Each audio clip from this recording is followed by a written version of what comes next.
So I just had some good news.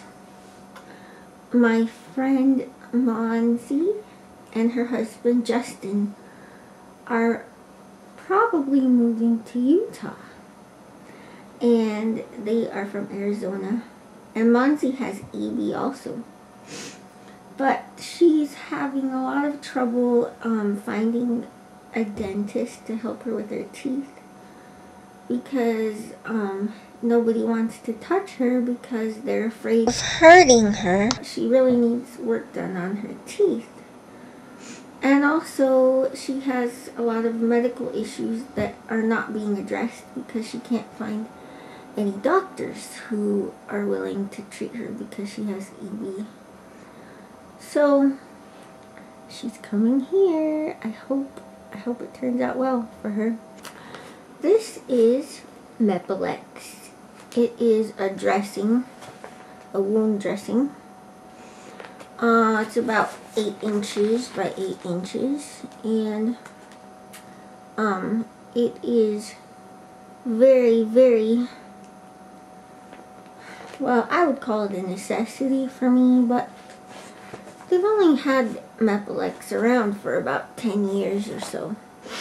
So back in the olden days, they didn't have these luxuries for people with EB. But Mepilex is a sticky foam pad. Normally you cannot put any adhesive on people's skin who have EB, on my skin, because if I put tape on my skin, it will not come off my skin without taking skin with it.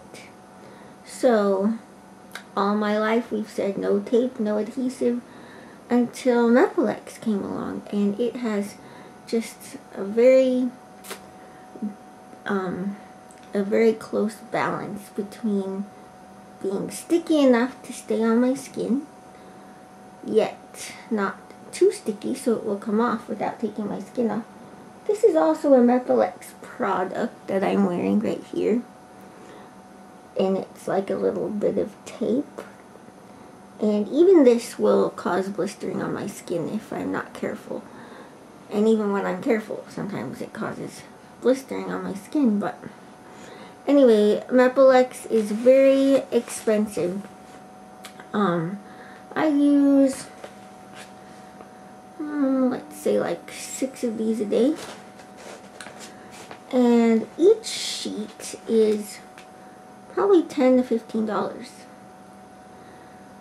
There is another kind of Mepilex that is made with silver in it, and it's a gray color.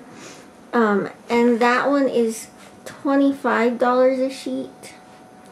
But it helps prevent infection, which is, it would be most ideal if I could just always use that. But I'm sacrificing for taxpayers' dollars. So I just use this Mepilex regular stuff. So if I'm using 6 of those a day, we'll just say it's $10 a sheet, that's $60 a day. That's just one item that I use per day for my dressing changes. So you can imagine how costly it is every time I take a shower, and which is every day. So I'm expensive, but I know of people with EB who are not able to get Mepilex, and not only that, but they struggle to get any sort of bandages covered by insurance or Medicaid. So right now I'm being very lucky, and there are times when the companies will drop me, they'll quit providing through Medicaid because Medicaid doesn't pay them what they think they are owed, and so it just becomes very burdensome for the company to keep providing me with these supplies when they don't get paid as much. They might lose money. I'm not quite sure about that, but they're definitely probably not making any money when Medicaid is paying for my supplies. So I'm very, very grateful that right now I am set up with a company who is helping provide these for me through Utah Medicaid. Like I said, I do have friends who have EB who can't even get gauze covered, which is so essential for EB. So it's really scary, and sometimes, you know, I'm in between companies when the company has dropped me and said they're no longer going to provide to Medicaid. So that can be really, really scary. This is my bathroom. This is where it all happens.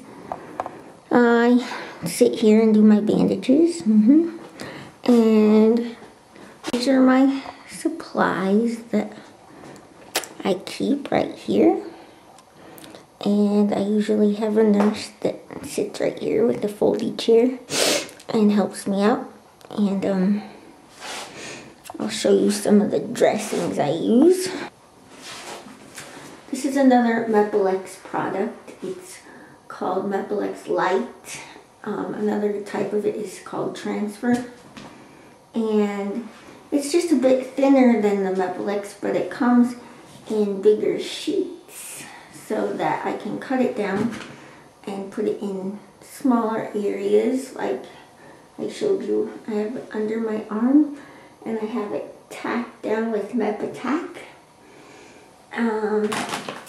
Here's the gauze I use. This is a 6-inch roll gauze, and this is a very, very nice soft brand. And I use the 4-inch on my arms. And got some more little Mepilex. These ones are smaller. And I use, these are needles, hypodermic needles that I use to pop blisters with, because I get blisters really easily, and so pretty much every day I have a few blisters that need to be drained. And normally, I guess normal people don't drain their blisters because of risk of infection, and it is risky for me as well. But if I don't pop my blisters, then the skin isn't strong enough to hold the blister in one area. The fluid pushes through and causes the blister to just keep spreading and spreading and until it finds a way out. So I have to let the fluid out. And let's see.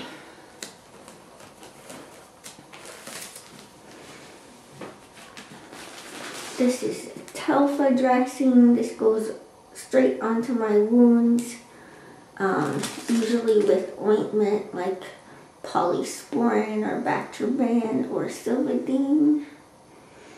And one thing I use that a lot of people don't use with ED, but I find very, very useful, is an ABD pad or abdominal pad. They don't make this brand anymore, but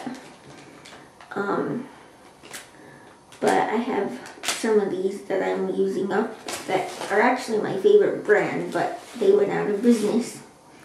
But it's just a fluffy pad that I have one on my arm right here. See how it gets kind of fatter like that? Because I put it underneath to protect. I have a big open wound on my wrist, and so the padding helps me to be able to use my hands without it hurting as much. And yeah, it's kind of boring in here, but that's what I use for my dressings. I wrap my arms and my thighs down to my feet, and then I use just the Mepilex on my back and my shoulders and spots here and there that, that I need from time to time. And the whole process from taking off my dressings to being finished after showering and putting my dressings back on takes about an hour and a half. Sometimes longer, sometimes not as long. So maybe someday I'll show you the process, but it requires me to not be wearing a lot of clothing, so maybe not.